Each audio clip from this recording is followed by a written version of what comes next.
members Amy Tunkara, 33, Morunranti Adefala, 43, Danny Hen, 39, and Bridget Adian, 49, who were sentenced to prison in December 2023 for physical abuse of an 89-year-old elderly patient suffering from dementia, have surfaced online.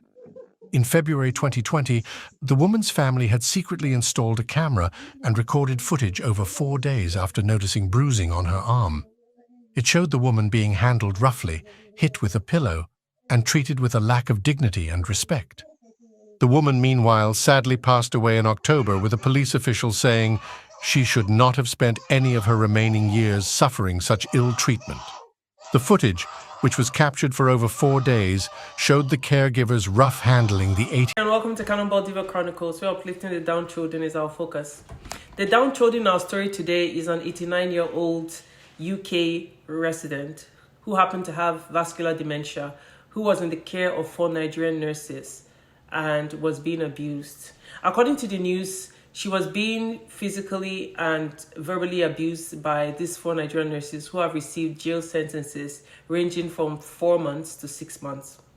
My take in this news, which developed about a few weeks ago, is that it's very difficult for nurses or caregivers who are coming from a different country to judge the kind of ideologies that are governing the caregiving industry here. Coming from a country where many nurses are given a lot of power, and I don't think it's as governed the way that the nurses treat patients, as governed as it is here in the Western world. Nurses get away with a lot of behavior back home.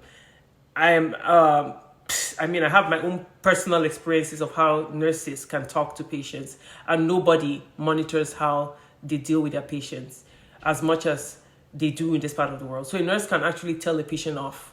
She can shout at the patient in Nigeria, and they can tell you off. You're being wimpy when you cry, especially when there's so many funny stories about women trying to give birth, and in the process of trying to give birth, the nurses actually chastise them for being too weak and tell them to get over it and push harder, stuff like that, which is not like a therapeutic approach as compared to what you would get in the Western world. Like going to school, a nursing school in this part of the world, we're taught how to speak to patients. We're taught how to address patients with so much respect. In fact, the patients are the ones with the power here.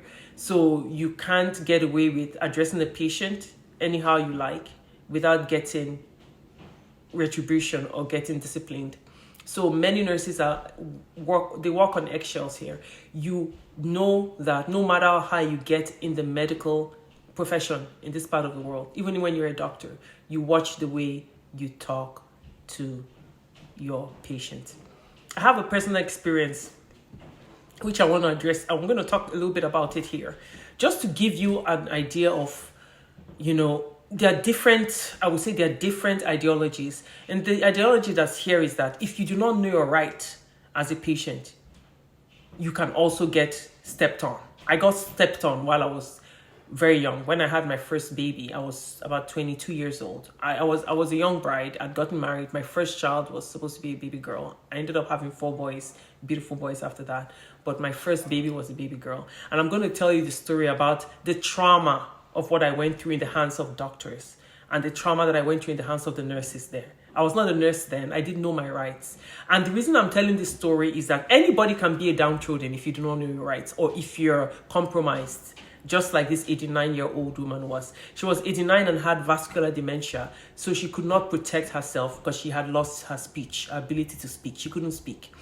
And when these 4 caregivers, who unfortunately are from my country, I'm not proud to say that, but it's hard to actually judge them because I think at some point they probably got very frustrated with the fact that she wasn't really doing what someone with dementia has. Alzheimer's is a type of dementia that when they cannot talk, they cannot understand you, they need to be treated like babies. They need to be actually cajoled and handled very delicately, because at that age, their skin is very frail. They're very old. They can get bruises easily.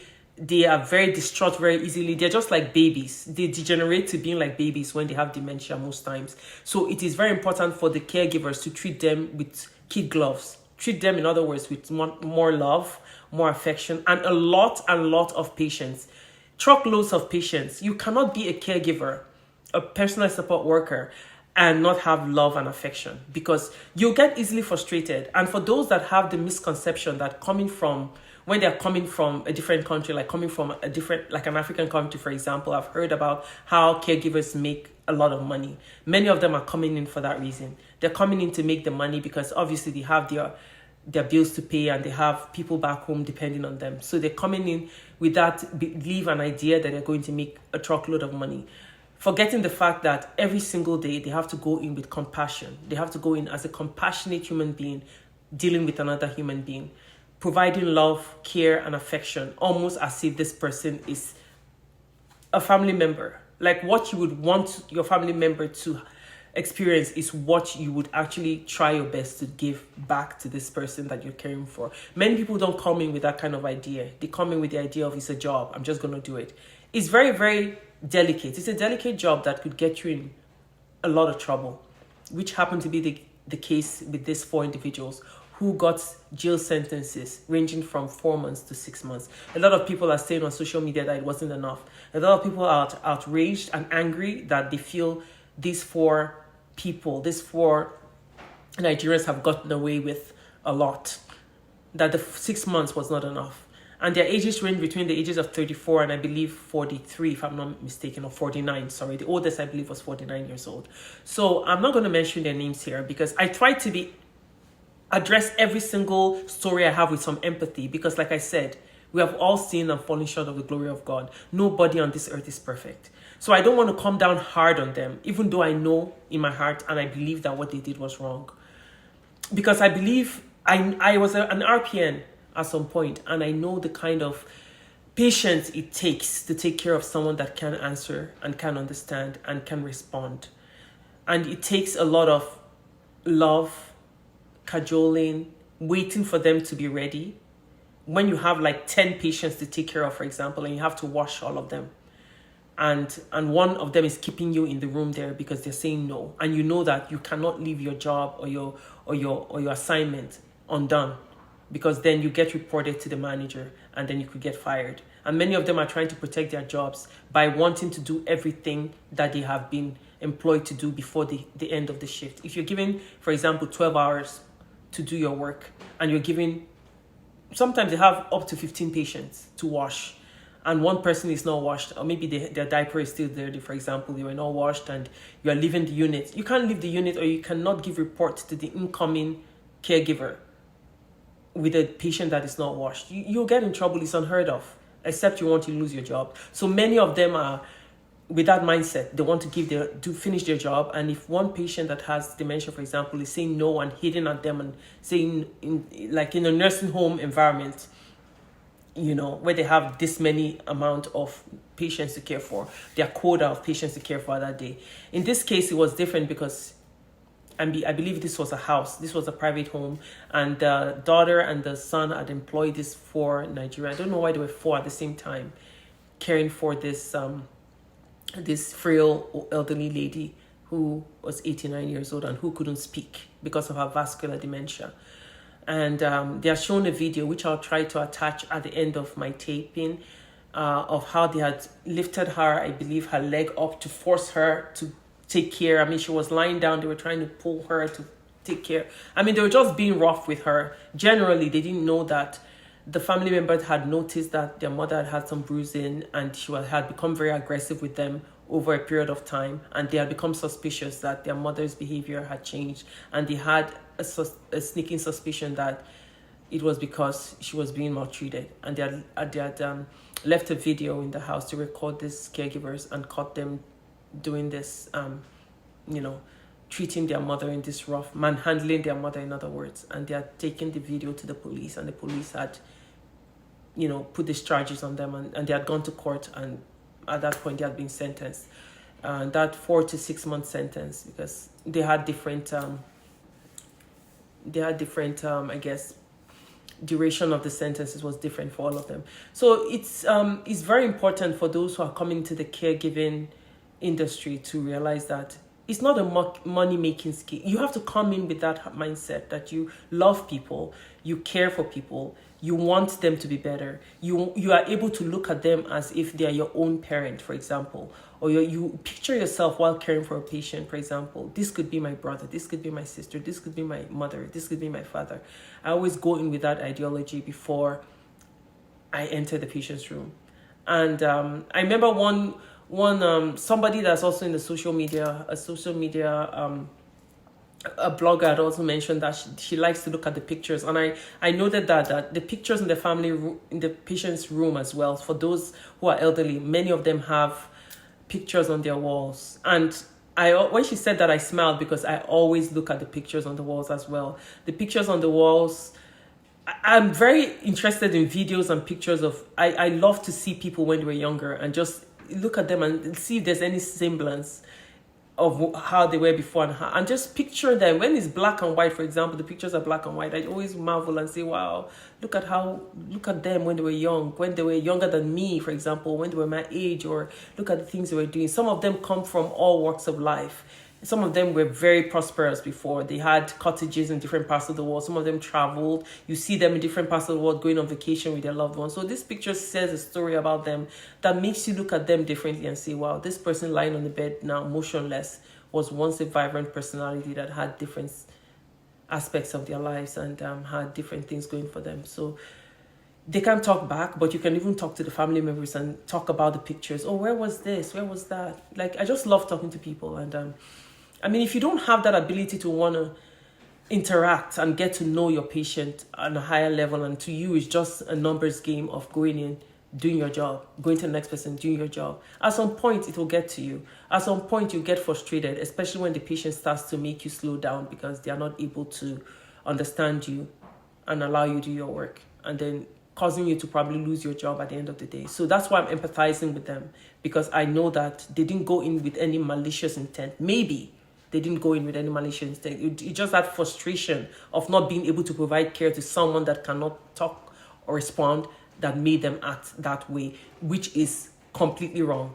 What I would have suggested when that happened is call the family member, explain what's going on, and say, she's not letting us give her a wash. She's not letting us change her diaper. We can't force her. Would you like to come in and see for yourself what we're experiencing with her? What would you suggest? How would you suggest we approach this refusal? We've talked to her nicely. Is there something we can do that you would suggest? Is there something she likes? Like, interact with the family. Let the family know what's going on. Don't take it upon yourself to manhandle a patient. Now it has cost them a sentence in jail, and now they're going to have a criminal record. And for nursing, having a record is always a deterrent to anyone else hiring you, because before you get hired, you have to go through a criminal check as a health caregiver. And once they see that you've had any criminal check, you most likely will not be hired. And many times they ask right up front, do you have any judgment against you before you're hired for a job in the healthcare industry? So right now, that is what these 4 caregivers will have to deal with. My own story that I want to talk about is, I was a young 21 or 22-year-old girl that just got married recently, and I was pregnant and going through a miscarriage at that point. It's a story that is kind of a private story, but I don't mind sharing it with you as a lesson, because I was quite new in Canada then. I'd only been here for less than 3 years. And these nurses who were on the unit when I went, it was on the obstetrics unit. I would leave the hospital name out, but that wasn't a really good hospital. The hospital had a very bad reputation for maltreating many immigrants. I'd heard stories before, but I only heard the stories after the fact. I didn't hear the story before it happened. I only began to hear stories when I started to do nursing, because while in that industry, you hear stories about different hospitals because you're studying nursing. You hear about hospitals, which one is preferable to which one and stuff like that. But as somebody who hadn't started the nursing course, I didn't know about. I just went to the closest hospital to where I lived. I lived close by at that point. And what had happened was an ambulance had taken me after I realized that I was probably going through a miscarriage, and I'd called my then husband, told him, he said, he couldn't get to me quickly enough. He was downtown. He said, call the 911. I called 911. Long story short, I ended up in the obstetrics unit. They were supposed to do a stress examination on me, which entailed putting a stress belt around my stomach and then monitoring the baby on the monitor to see whether the baby was going through distress. I was having contractions, a lot of contractions at 6 months, 24 weeks of pregnancy. And because I don't want to come across as looking like a sissy, which was kind of, I look back and wonder if I was wrong in doing that. I didn't want to come across as someone that was hysterical or crying. I was very composed and I sat down waiting for my time. And I think because of how composed I was, they didn't address my condition.